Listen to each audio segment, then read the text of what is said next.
What? You found Flemeth's grimoire? But when I spoke of it to you, I did not truly hope... This is a most fortuitous event. You have my thanks. I will begin study of the tome immediately. I do not intend to squander this opportunity to learn more than Flemeth wished me to know. This should be interesting.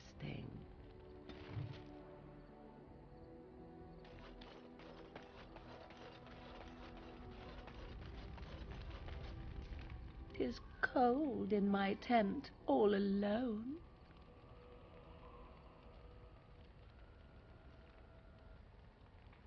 Why, it just so happens that I find you quite warm. So you shall come to my tent? But whatever shall we do in that tiny little space together while we wait for it to warm?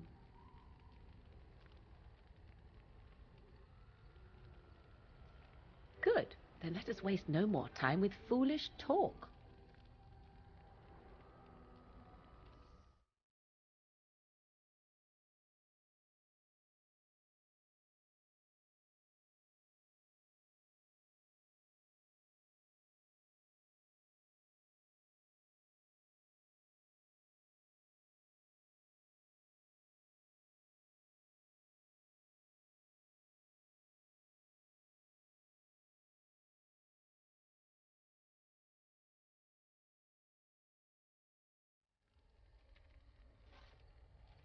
I see the stories they tell of Grey Warden endurance are not exaggerated.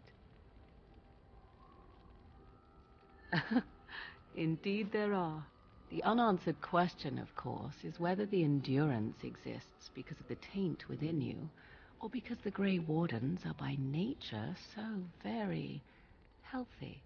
I enjoy the thought that 'tis a little of both. Natural prowess, driven by a darker side.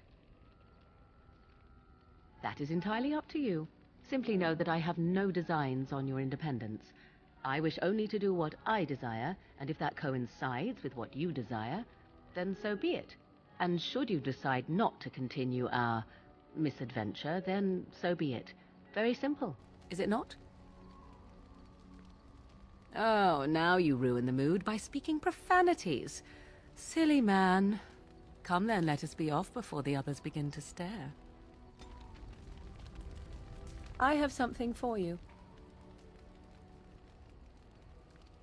I mean that I have a gift for you. 'Tis a ring. Now before you get any foolish notions, let me explain. Flemeth once gave me the ring because it allowed her to find me no matter where I went, in case I was ever captured by hunters. I disabled its power as soon as we left the wilds. Recently, however, I thought to change it. Now, I will be able to find whoever wears it instead. It is not to track you, you understand. I believe you are too important to risk. If you were to get captured, however, it would be far easier to find you with this.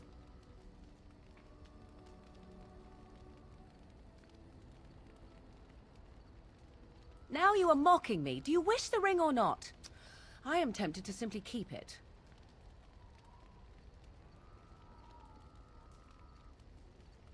You are welcome.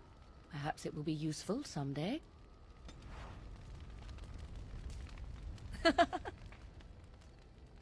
So, full of questions, are you?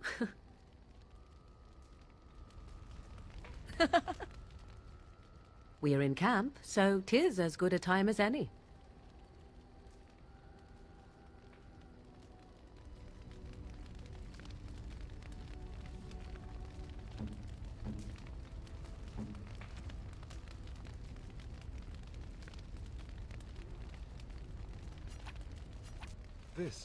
This is my mother's amulet. It has to be. But why isn't it broken? Where did you find it? Oh, the Arl study? Then he must have found the amulet after I threw it at the wall. And he repaired it and kept it. I don't understand. Why would he do that? Maybe he did. He might even have brought it with him one of those times he came to see me at the monastery. Not that I would have given him a chance, as belligerent as I was to him. Thank you. I mean it. I thought I'd lost this to my own stupidity. I'll need to talk to him about this if he recovers from his... When he recovers, that is. I wish I'd had this a long time ago. Did you remember me mentioning it? Wow. I'm more used to people not really listening when I go on about things. I don't know what to say. I'm honored. Thanks again.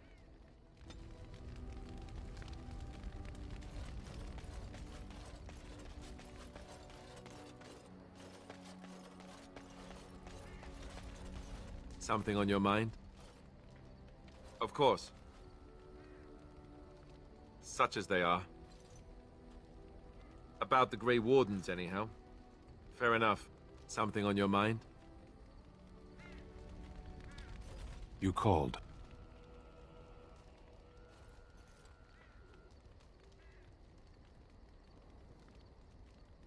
I am hardly surprised. To put it lightly, no one has a place here. Your farmers wish to be merchants. The merchants dream of being nobles, and the nobles become warriors. No one is content to be who they are. Very well. Speak, then. Ours wear the faces of men. No. Even the most cunning emissaries of the Archdemon cannot pass for men. Darkspawn, abominations, plagues, and storms. Men are far more dangerous than these. One moment of betrayal can bring more ruin than an earthquake. You know this.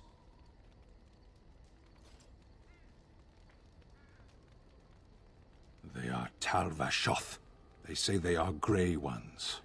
True in the knowledge of themselves. They are gaping holes where men used to be. Nothing can fill them.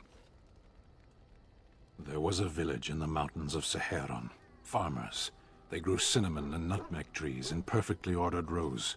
There would always be one person waiting, a foreman, a harvester, rank didn't matter. Often they would say nothing. Simply watch as we worked to examine the empty house, a new one each time, that had once been the home of a colleague, a friend. We always made a point of searching. Now and then a body would turn up in a river eaten by rain and crows. More often we found nothing. Even in the worst parts of the jungle, the villagers would send someone with us to see the tiniest piece of bone or cloth. Anything contained the possibility of their lost friend. Must we speak of this? We could be fighting something.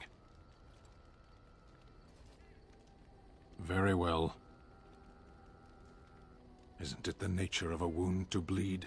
I have no more answers than you. Why do we fight the Darkspawn? Why do the Darkspawn fight us? Now and then. Do the reasons matter? It makes little difference to those they fight. Tell me then, why do you fight? In the Antam, we are told of the enemy. Assume he loves as you love, hates as you hate, and fights just as hard as you. It's a lie, of course. But does that matter? So long as you stand and believe you know your enemy. The Tal Vashoth wish us dead, and we wish to go on living. The point of our war is war. Very well. Undoubtedly, they've used it to kill countless people.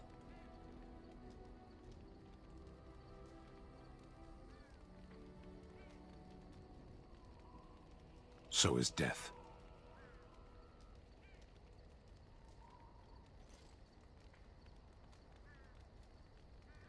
There are times when words fail. Very well. Then I suggest we move on. As you wish.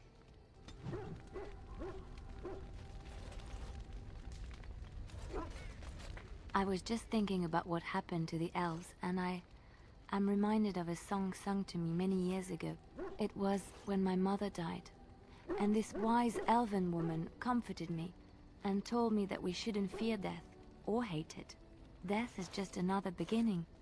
One day, we must all shed our earthly bodies to allow our spirits to fly free.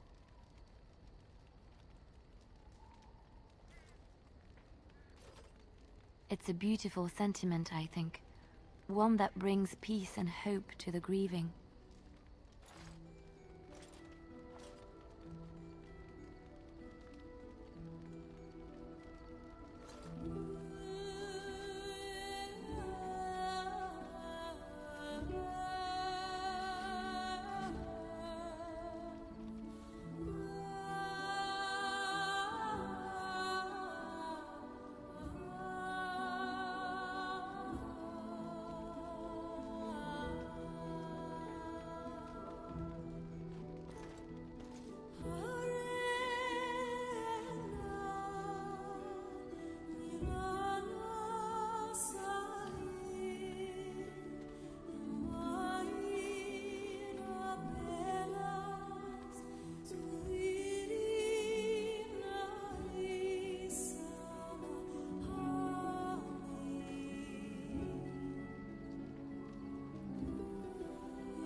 Something I can help with? Yes? What's on your mind? My mother was from Denerim, and I consider myself a Ferelden. Mother served an Orlesian noblewoman who lived here when Orlais ruled. When Orlais was defeated and the common folk began to resent the presence of any Orlesian, the lady returned to Orlais. She took my mother with her. I was born in Orlais and did not set foot in Ferelden till much later. Mother was always telling me stories of her homeland. I think she missed it. She had served Cecily, the Lady Cecily, for many years and was loyal to her. Cecily was a good person. She was always kind to me. Mother died when I was very young. Lady Cecily let me stay with her. I had no one else. She was quite old then, and she had me study music and dance to entertain her. It is unfair that I have more memories of Cecily than my mother. Strangely, the only thing I really remember of Mother was her scent. She kept dried flowers in her closet amongst her clothes. Small white Ferelden wildflowers with a sweet fragrance. Mother called them Andrastis Grace. They were very rare in Orlais. But enough about that. Let us move on. Something I can help with? Yes? What's on your mind? I miss Val Royeaux. Unlike other cities where the people are the lifeblood and the character, Val Royeaux was her own person, and her people little more than decorations. There was always music in Val Royeaux, streaming from the many windows, quiet refrains and triumphant choruses, and always, floating above that all, the chant, coming from the Grand Cathedral. It was magnificent. Oh, it would take me a day or two to talk about the many splendors of Orlais, her golden fields, her lush meadows. Of course there are good things and bad things about Orlais. like anywhere else. Sometimes I miss it dearly, and sometimes I'm glad I'm rid of it. And you will laugh at this, but I miss the fine things I had in Orlais. Dresses, fine dresses and furs. And shoes, of course. One can't mingle with nobility with bad shoes, you see. Orlais is very fashionable.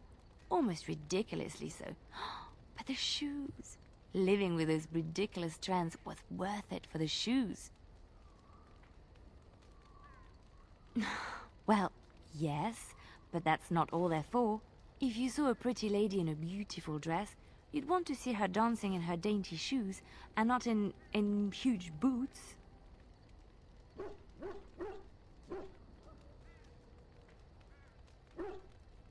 Thank you. It's kind of you to say so, even wearing these mud-covered horrors. They're sturdy shoes, but sometimes a girl just wants to have pretty feet. Oh, I could talk about shoes all day, but we have things to do, don't we? Something I can help with? Yes? What's on your mind? Where did you hear this?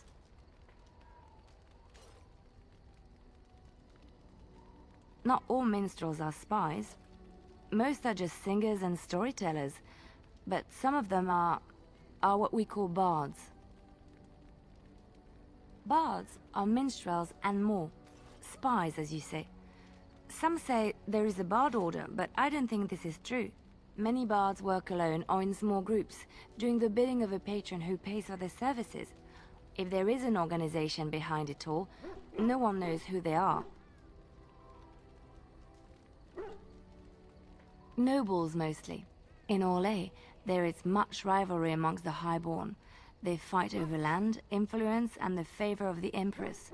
But they cannot do this openly because it is impolite, and in public, they wear smiling faces and pretend to be civil. In secret, they plot and scheme to destroy each other. It is a game completely meaningless to anyone but its players.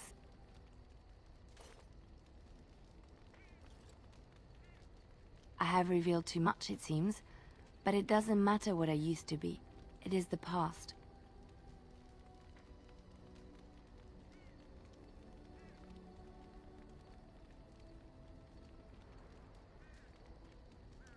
I found myself in Ferelden and sheltered from bad weather in the Chantry, and when the storm passed, I just did not want to leave.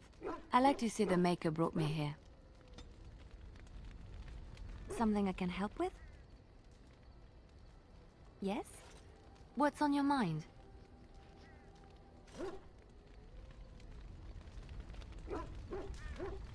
There you are. Wanted to talk to you. You and I, you know how sometimes you spend time with people and things. I was thinking, I do know some people out here on the surface. A person, actually. A girl I knew in Orzammar. Before I left, obviously. Her name's Felsi. She and I were friends after Branka left for the Deep Roads. I'm sure she's forgiven me by now. Thought maybe I'd track her down, see how she's been living. Last I heard, she was gonna live with her mother on the surface near some lake. Clean Bad Lake, was it? Yeah, I sod it, I don't remember. No, I think it was Clean Bad. I remember because I thought, yeah, that's right. Dirty good, clean bad. Yeah. But thanks for offering to take us there. You're a good friend, Warden. No, what was it you wanted to say? What about? Oh, sure. I'm fine with it. I mean, she was a real firebrand between the sheets, but a bit soft in the skull, you know what I mean? Explains why she left, anyway. Handling what? Branka? That treasure's been long buried. Ancestors take me. You people whine like tea kettles around here. Come to talk to old Ogren, have you? Don't know why. Nothing. I'm fine. Just, I got a hornet in my eye is all. Did you want to talk about something? What about? It's sodding great. At first I was a little queasy with all that air, but there's just so much of it. No one has any idea who you are or what you're doing. And the ale. Oh, who'd have thought? Ale made with grain. Aye, the surface is great. It's like a big, bright world of filth without a ceiling. My kind of place. Hey, let's go find something to kill, huh? All this talk makes my hands twitchy. Pull up a drink, Warden. Join me in my sodding hole. Nah, just tired is all. Did you want to talk about something? What about? What? Miss Orzammar? Are you mad, in addition to being ugly? They treated me like a puddle fly back there. I'm never going back. All right. All right then. Just leave me alone, Warden. Seriously. Upset? I don't get upset. I get drunk. Did you want to talk about something? What about? You get a sword or an axe, and are told to go out and defend your city. It's the best thing in the world. That is until you try to live in the city you saved.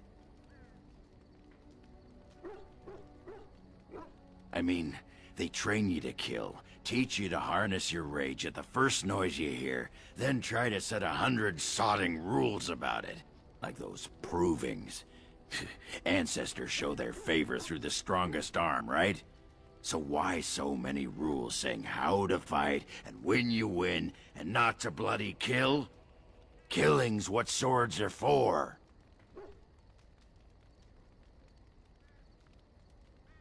You can kill with blunted weapons, Warden. Well, maybe you can't.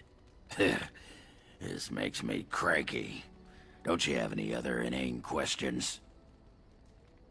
All right. Aye, all right then.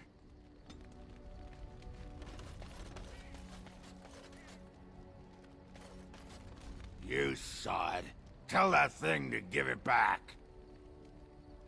It's all a part of the plan, you see? A clever ruse to get that dog back for stealing my pants. But I'll show him. Yeah, I don't need my pants anyway. But the dog doesn't know that. And it will be his sodding downfall. You hear that, Nug Humper? I'm coming for you. Prepare to die. You there. Aye, you. I've been watching you. Where can I get some sauce for that rump roast? Ooh, that's just what I had in mind. Go and make yourself ready, woman. I'll be right there to see to it. Hey, Warden, you gotta hear this one. This human walks into a tavern, and there's an elf there, and she says... she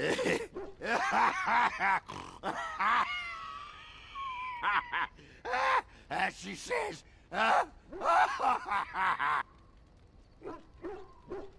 she says, I don't...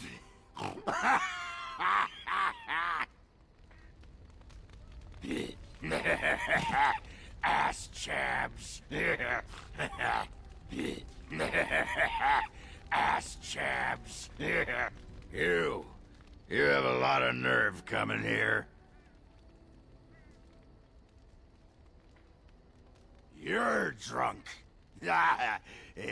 Take that, you sodding poetess. That's right, yeah. Get out of here, you harlot. You're quite taken with each other, aren't you?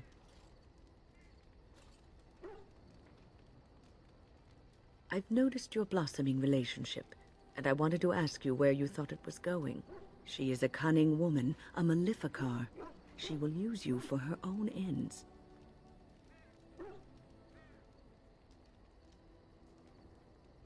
That is some consolation, at least. Just remember to be wary. You are a Grey Warden. You have responsibilities which supersede your personal desires.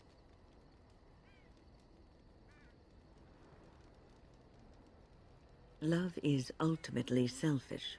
It demands that one be devoted to a single person who may fully occupy one's mind and heart to the exclusion of all else. A Grey Warden cannot afford to be selfish. You may be forced to make a choice between saving your love and saving everyone else. And then what would you do?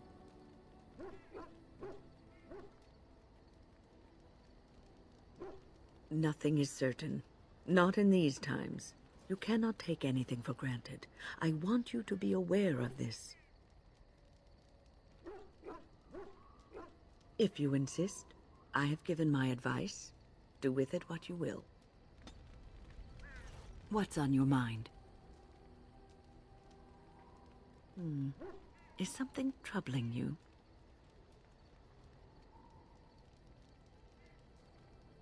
You are one of the 2 surviving Grey Wardens in Ferelden. You defend all of us, and much rests on your shoulders. It may not mean much to you, but thank you for having the courage to continue to fight. And that gives me hope. Have you heard much about the Grey Wardens of old? It was said that watching the Wardens ride in on their white griffins was enough to rouse a weary heart and put the dance back in the step of an old man. The Grey Wardens were powerful, feared and respected, but they also inspired the common people. I remember a tale that was told to me many years ago.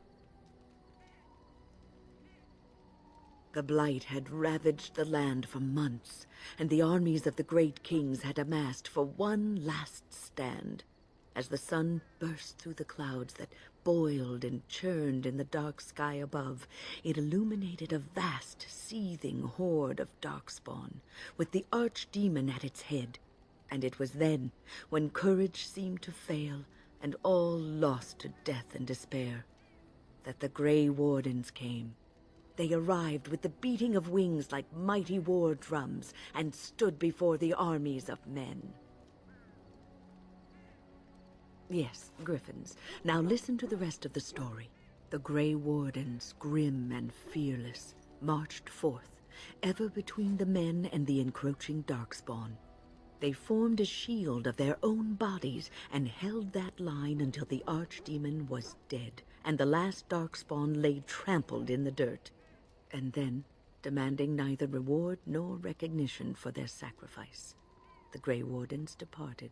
When the clouds finally rolled back, and the sun shone full upon the blighted ground, the great kings knew that they had lost no men, and none of their blood had been spilled. This is a tale about no battle the Grey Wardens have fought, and yet about them all. They have always defended us from the Darkspawn, taking losses so we do not have to. People may have forgotten over the centuries, but nothing has changed. This knowledge has been blessing and burden to Grey Wardens past, and now it shall be your blessing and your burden. What's on your mind? No, you won't. I don't think so either. You would not have been happy living a dull, uneventful life, dying in obscurity. You wonder sometimes, don't you? If your life would be better if you weren't who you are. I didn't. Not for a long time. When I was a young woman in the tower, I came to the realization that the circle would be my life, and I would know no other. Family, love, a simple life. These were things that others took for granted, that I would never have.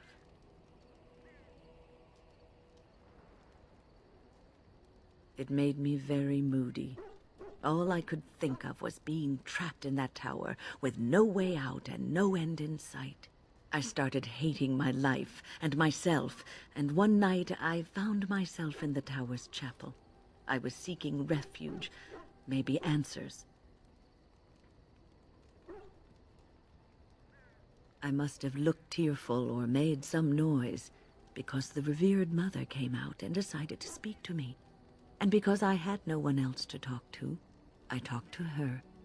I must have said many silly things, but she told me that the Maker puts us all on our paths for a reason, and fighting our intended course is what causes so much anguish. I thought the old biddy was full of rubbish.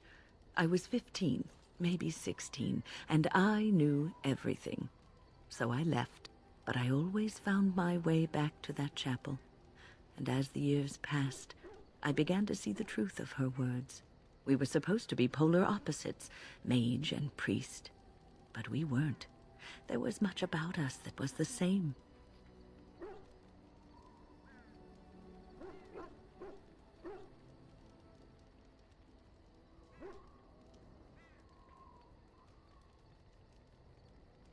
Not all priests choose their path.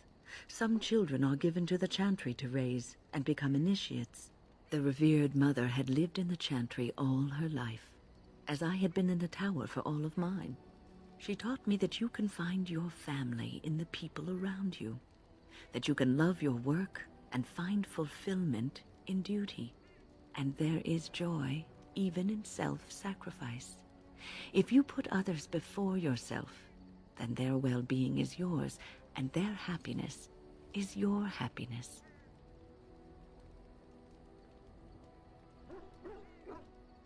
It isn't healthy to throw yourself at a pack of darkspawn either in order to save the world, so I'd say you're in no position to judge. You can scream and cry and be angry about life as a Grey Warden, or you can accept it and allow yourself to see the good in it. This is your choice. What's on your mind? I will answer to the best of my ability.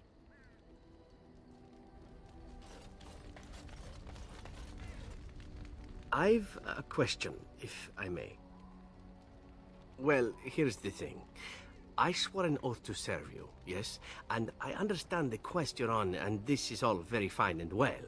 My question pertains to what you intend to do with me once this business is over with, as a point of curiosity. Could I? And what if I didn't wish to leave?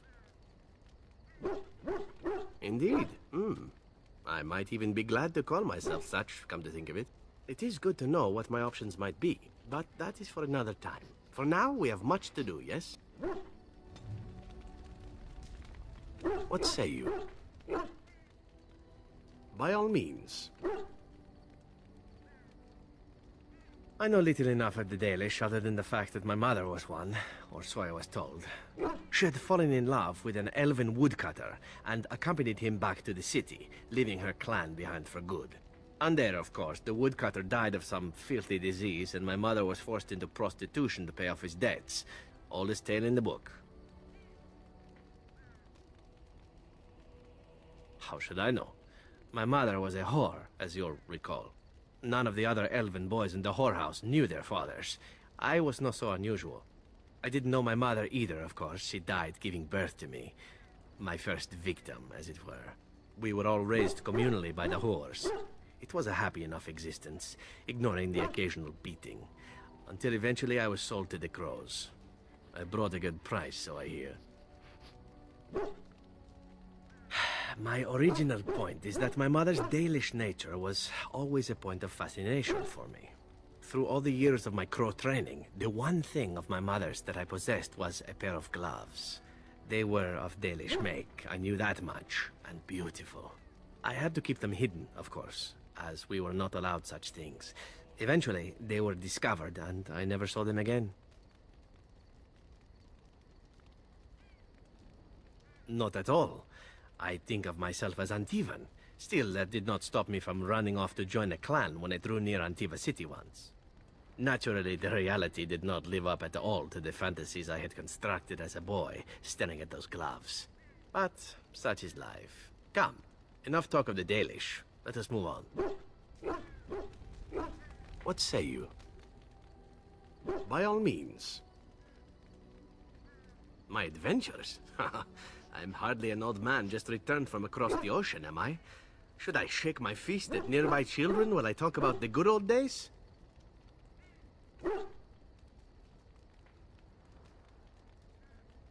Falling down a flight of stairs is an adventure. Falling into someone's bed, also an adventure. I am assuming what you're looking for are professional anecdotes. Let's see, my second mission ever for the Crows was a bit intriguing. I was sent to kill a mage who had been meddling in politics.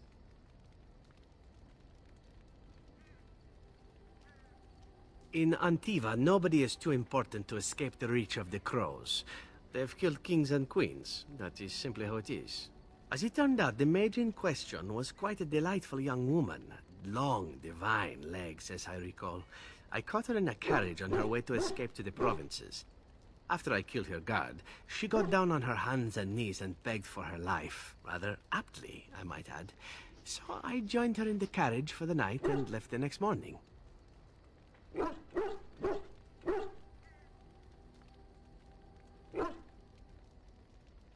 Well, yes, twice, actually.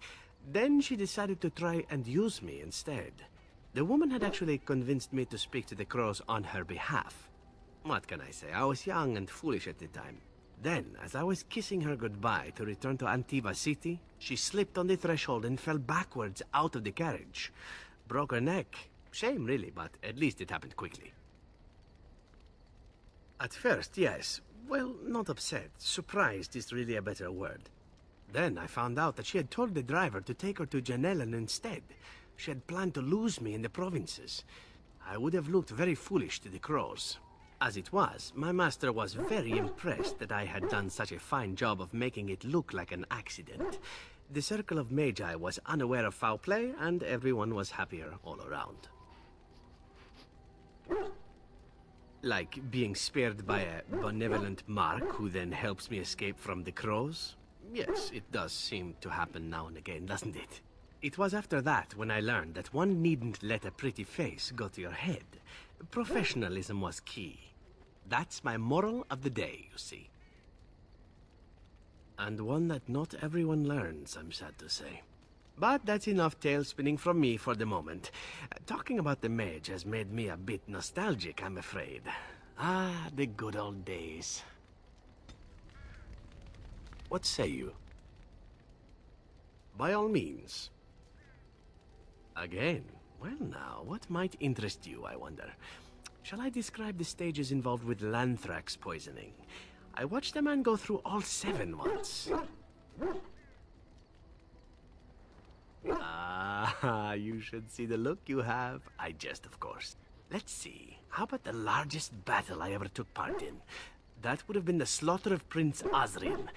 Did you hear of that down in these parts? Me? Not personally, but I did take part in the attack. Prince Azrin was 4th in line to the throne, you see. He started off as 11th, but worked his way up the old-fashioned method by inheriting control of an entire Crocell from his grandfather. After assassinating his way through the royal family, the king hired 3 other cells to take down Prince Azrin once and for all. I was in one of those cells. Antivan royalty is very much bound up in the Crows. You wouldn't want it run by a bunch of commoners, after all, would you? And this means they get involved in politics quite often. This particular fight nearly bankrupted the nation, I understand. It almost ended up putting a Crow on the throne, a commoner. But that's a whole different story. I played a very small part. Antiva might seem a bit odd in that way to outsiders, We take it in stride, however. Assassins are simply part of the landscape, so to speak. My part in the entire battle was taken up trying to reach Princess Verina, who had thrown in with her brother. I killed about 11 of her guards personally before I got knocked out of a window. I landed in the river and nearly drowned. I was fished out by some urchins who robbed me blind. Made off with my boots, too. At least they didn't cut my throat. And that was my part in history.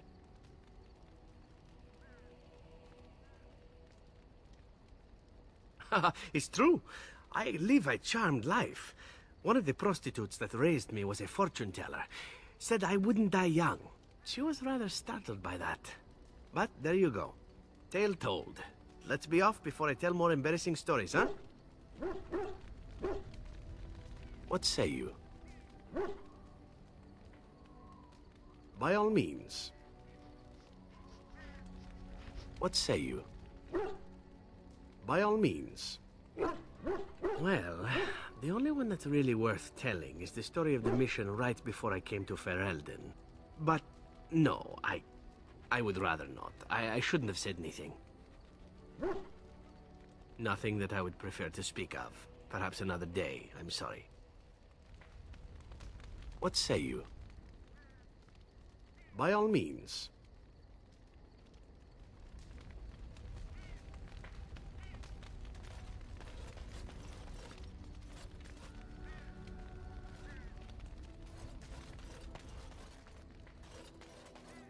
I've watched a lot of humans in my time. It should be aware that I've decided that it is not much like any of them.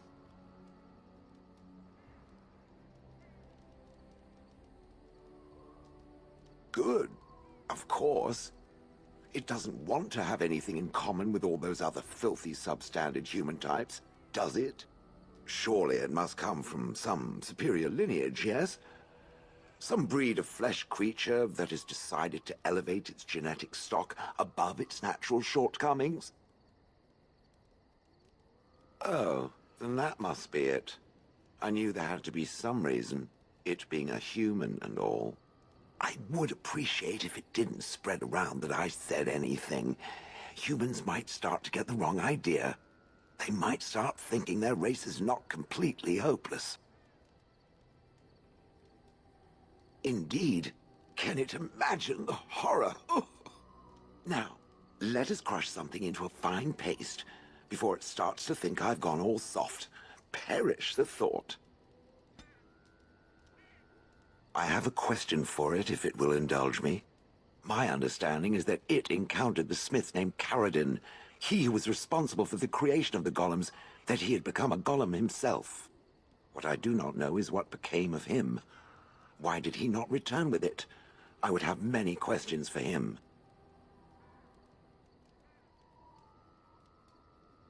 It killed him. It killed Caradin. And why would it do that? Will it tell me that much? And it wanted the anvil for itself. Yes, that makes sense. When it reanimated me, I accompanied it out of the hope of finding answers. Now it has destroyed the one thing that could have given me those answers. Is there any reason I should remain with it? Tell me, for I am very interested to hear what it has to say on that point.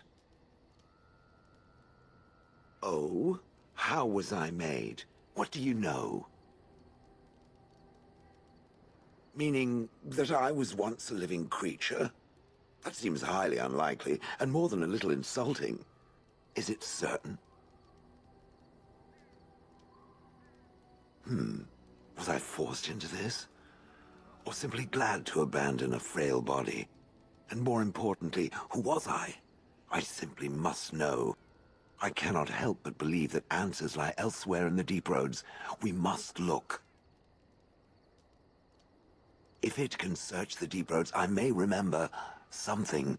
If not, then I will have to wait. Oh,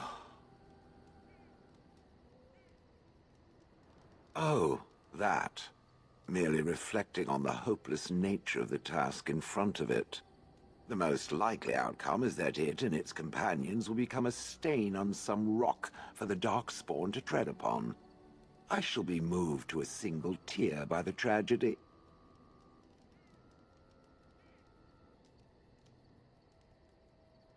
I think not. I am made of pure rock, skin to core. At best, I can become a pile of dust, but a smear I will definitely not leave behind. That's for softer, squishier things like itself and its friends. What's that? Did it hear flapping wings? There may be pigeons nearby. We should be alert. Ah. Different? Different than what? Different than a statue? Different than a log? Should I talk in a monotone? Yes, Master, I exist to serve the Master. I shall kill for the Master and only for the Master. Perhaps it expected me to have a booming voice. Recite limericks. I can recite limericks, if it likes. I am not sensitive. I am made of stone. Sensitive is the exact opposite of what I am. I have never met another golem. I have no idea what one might be like, or why I wouldn't be like them. Why? Has it met other golems? Did they not sound as I do? And now there shall be no more. I suppose it is for the best. I don't know what other golems might be like, but I am already superior by virtue of my free will. This is a good thing. Imagine the benefits. No need to eat or sleep or perform other functions. Walk underwater, crush the heads of every opponent. The possibilities are limitless. Barring the occasional 30 years or so of paralysis, there's little to compare. Now stop talking so much. The wagging of its moist little tongue is distracting.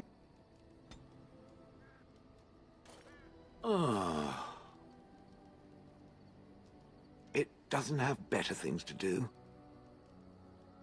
I like to think of them as accessories. I suspect that it is an art that was practiced when golems were more, commonplace. My former master collected whatever lore he could find on the subject. He searched far and wide to collect what crystals he could and then added them. It is not an unpleasant sensation. As I understand it, the crystals allow me to alter the flow of magic around me. Wilhelm had hoped to turn me into a battery of mana, something he could tap at will. Not really, although now that I think of it, these attempts may be what caused my disruption. Some of the crystals increase the presence of mana, some absorb or reflect spells. There are various kinds. All I can promise is that, should it ever find one of these crystals, I can likely tell it the function and what it would do if added to me. Why not? I don't get to wear clothing and other adornments like the rest of you creatures, after all. That answers its question, I assume? Unless it has more. Oh, how interesting. Certainly I remember having a master. My memories of what happened to him are vague. Clever and true. Oh, very well. Let me see what I can recall. My former master enjoyed experimenting upon me. I remember that much. There was tinkering with spells, and then the crystals. He was very eager to alter my function, I think. Bah! I am no mage, and he did not explain himself to me, any more than it would explain itself to a sword. He possessed my control rod, and back then, it would have prevented me from doing anything he did not command me to, no matter how I might have wished to. So what happened? I am unsure. He was experimenting, and then nothing.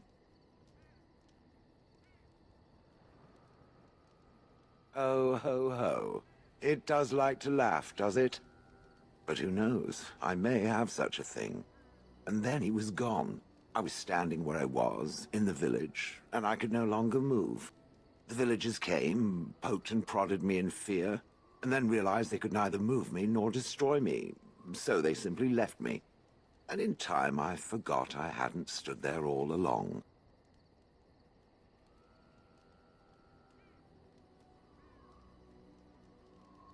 Oh, yes. Yes, yes, yes. Very much so. For so many years, I'd had to leap to that little toadstool's every command. Get this, pick up that, put it down, pick it up again. The gall! At first, I'd hoped he'd simply decided to leave me there paralyzed. An acceptable trade-off. After years passed, I simply stopped caring.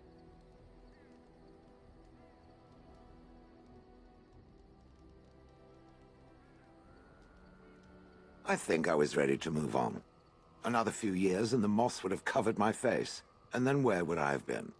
Whatever the mage did seemed to render the control rod useless, for which I should be thankful, yes? And provided it doesn't decide to copy his experiments, not that I would allow it, it is nothing to fear from me. Much. And now it knows, and doesn't it feel better? Let us get back to the walking and the fighting. My stone is beginning to itch again.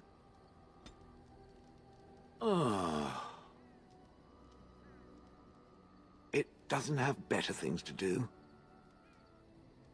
Oh yes, that I remember quite well. My former master, the Mage Wilhelm, he brought me.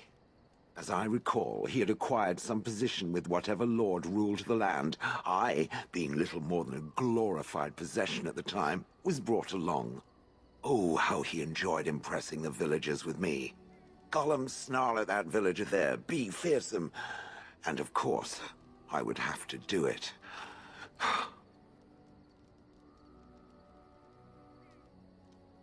I'd have happily stomped them all into paste, and then ripped down their little houses and stomped on them, too.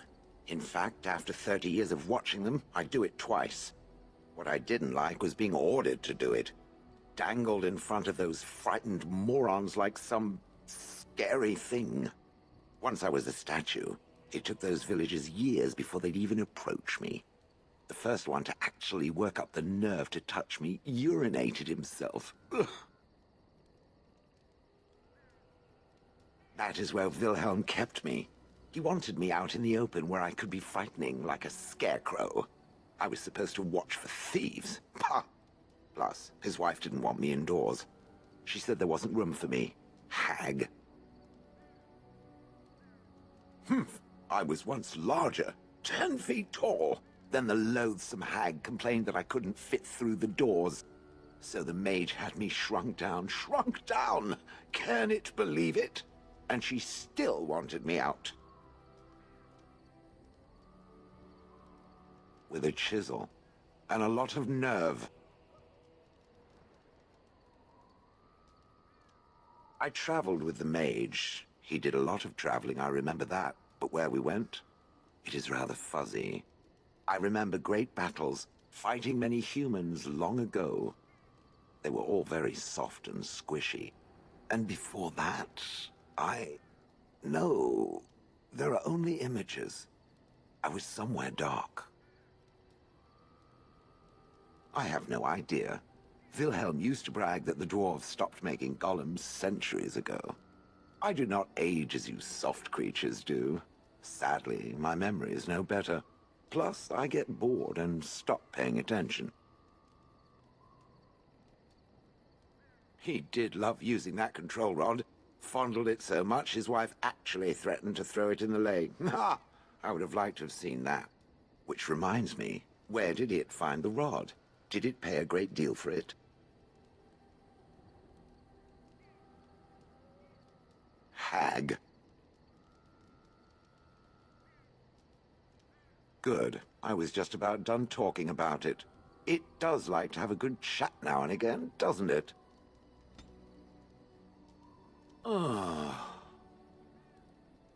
It doesn't have better things to do. That part I know, as Wilhelm often bragged about it to whomever was willing to listen to him. He claimed to have found me in the Deep Roads. I was in the ruins of a Tig, he said, deactivated, with my control rod not far away. I think I remember a battle. It was long before, and then there was darkness. Bah, in short, no. I do not remember why I was there. It makes no difference. It was a hobby of his, scavenging. One of the reasons he traveled so much is that he was looking for entrances into the deep roads, old places the dwarves had long forgotten. And then he would sneak down and search for magical treasure, before anyone was the wiser. Indeed. He had spells that allowed him to remain hidden and move quickly, but he had no defense against the Blight, and worried constantly that he would get sick. If any Darkspawn showed themselves, he fled. More often, he would have to fight other scavengers, dwarves who had become tainted. In the end, it killed him. I mean, he found me there, right? I wouldn't have had to put up with the twit, and I would be none the wiser. I don't think I was aware while I was there. Not like in the village. Or perhaps I was. Perhaps that was the dark place, and I simply couldn't see anything. How long could even I sit in the darkness and stare out at nothing, never sleeping? Oh, I do not wish to think of that. No, that secretive bastard refused to tell me. I would ask and ask, but no. He used to say that one day, if I were compliant and didn't talk back at his wife, he would take me there and I could look around myself. Rotten, lying bastard. If I had his head in my hands now, I would squeeze it like a giant lemon. Squish. On then.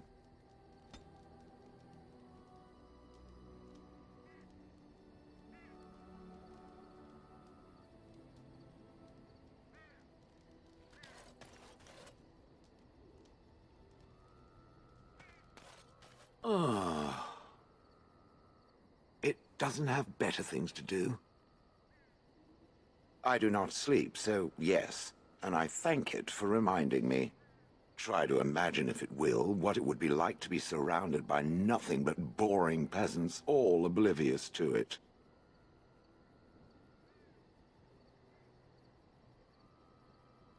Oh, yes.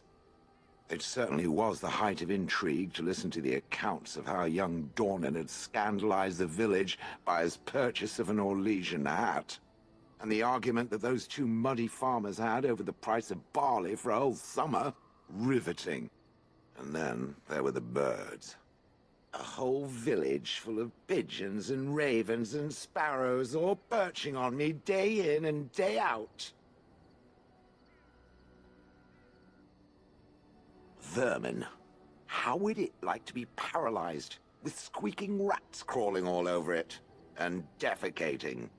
Those foolish villagers would spread birdseed near me, drawing the birds, because they thought having birds perch on me was quaint. Quaint! If there hadn't been the occasional kind soul to scour me clean, I don't care to discuss this anymore.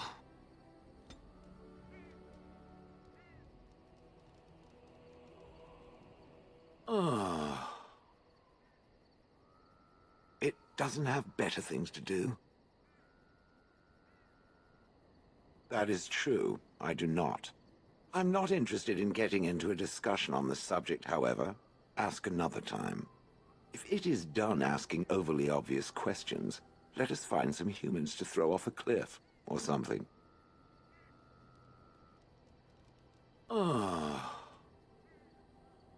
It doesn't have better things to do. On then.